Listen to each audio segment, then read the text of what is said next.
ইয়াকিন হলো সিউরিটি, অর্থাৎ এমন ভাবে কোনো বিষয়ের উপরে আপনার চেতনা থাকা, ধারণা থাকা, জ্ঞান থাকা, জানা থাকা, যে বিষয়ে কোনো সন্দেহ নাই আপনার। আল্লাহ আছে কি নাই? কথা বলে না। আল্লাহ আছেন কি নাই? এটা ইয়াকিনের সাথে বিশ্বাস করেন কিনা, নাকি মুনাফিকের মতো বিশ্বাস করেন, নাকি কাফের মুশরিকের মতো বিশ্বাস করেন? সকল ক্ষমতার মালিক কে?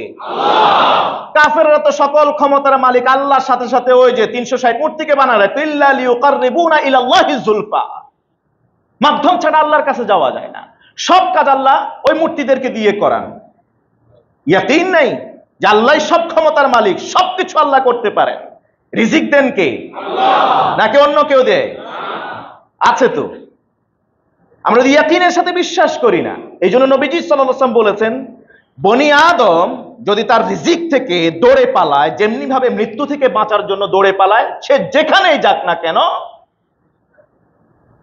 মৃত্যু তাকে সেখানে গিয়ে গ্রাস করে। ঠিক তার জন্য বরাদ্দকৃত রিজিক থেকে সে দৌড়ে বেঁচে পালানোর জন্য যেখানেই যাক, মৃত্যু যেভাবে তাকে আবিষ্কার করে, খুঁজে বের করে, ও তার জন্য বরাদ্দকৃত রিজিক সেখানে গিয়ে পৌঁছায়। সুবহানাল্লাহ।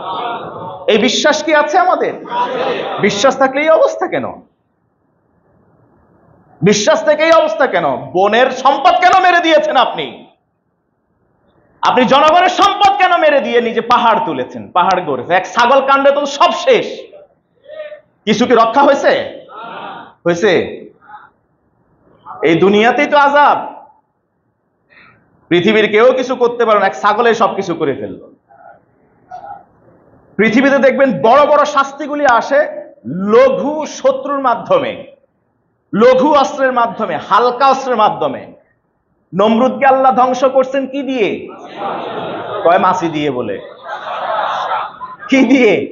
ওটা খুব মানে জায়ান্টিক মশা তো নাকি? এমন তার বৈশিষ্ট্য আছে ল্যাংড়া, যেটা যুদ্ধে যাওয়ার জন্য উপযুক্ত না। কারণ আপনি জানেন যুদ্ধে যেতে হলে হাত ঠিক থাকতে হয়। এই জন্য আগেকার দিনে যোদ্ধাদেরকে বন্দী করার পর প্রথমে আঙ্গুল কেটে ফেলতো, যাতে করে জীবনে আর তীর না মারতে পারে, তরবারি ধরতে না পারে। ঠ্যাং কেটে দিত যাতে করে যুদ্ধের ময়দানে যেতে না পারে। এইরকম বিকলাঙ্গ করে দিয়ে তাকে ছেড়ে দিত, তুই আবার যা মন চায় তাই কর, তুই জীবনে আর আমাদের মুখোমুখি হতে পারবি না, যুদ্ধের ময়দানে আসতে পারবি না। তো মশা যেটা ছিল ল্যাংড়া, পা একটা ভাঙ্গা, ওটা যুদ্ধে যাওয়ার উপযুক্ত। কিন্তু ওই যে নিজে খোদা দাবি করছে, তাকে তো ধরাশায়ী করে দিল। 400 বছর মানুষকে জ্বালাইছে। তাফসিরে কুরতুবী, ইবনে কাসির, তাফসিরে বাইজাবি, অন্যান্য তাফসির গ্রন্থে এসছে তাকে আল্লাহ তাআলা ওই মশা ঢুকাই আরো 400 বছর জুতা পেটা করাইছে। সুবহানাল্লাহ কইবেন না? যে 400 বছর মানুষকে কষ্ট দিছে, আল্লাহ তাআলা ঠিক 400 বছর এই পৃথিবীতে রেখে তাকে আবার শাস্তি দিয়েছেন। ফিরআউনকে আল্লাহ তাআলা কি দিয়ে ধ্বংস করছেন? কথা কয় না। পানি তো জীবন, আবার এই পানি মরণ। এটা মিনারেল হলে জীবন, আর যদি এটা মিনারেল না হয় জীবন থাকে? কিন্তু সেই যে সাগরে হাবুডুবু খাইছে, এটা আবার কোন পানি? সুবহানাল্লাহ। বড় কোনো কামান পাঠান নাই আল্লাহ, ক্ষেপণাস্ত্র পাঠান নাই, পানি দিয়ে আল্লাহ তারে ধরাশায়ী করছেন। আল্লাহ আমাদেরকে বুঝার তৌফিক দান করুন। এক ছাগল কাণ্ডে যদি এরকম হতে পারে, এরকম বহুত বহুত কাণ্ড ঘটতে পারে। আল্লাহ এই নজির দেখাবে, ঠিক কিনা বলেন?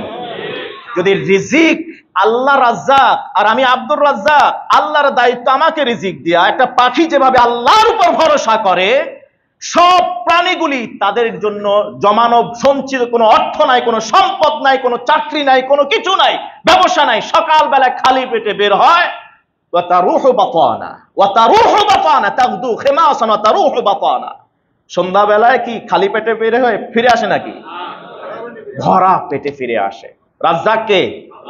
যদি এই জ্ঞান, যদি ইয়াকিনের সাথে আমি বিশ্বাস করি, তাহলে এরকম অন্যের সম্পদের প্রতি আমার লোভ যাবে না, অন্যের সম্পদ আমি মেরে দেব না, জনগণের সম্পদ আমি নষ্ট করব না। ঠিক কিনা বলে?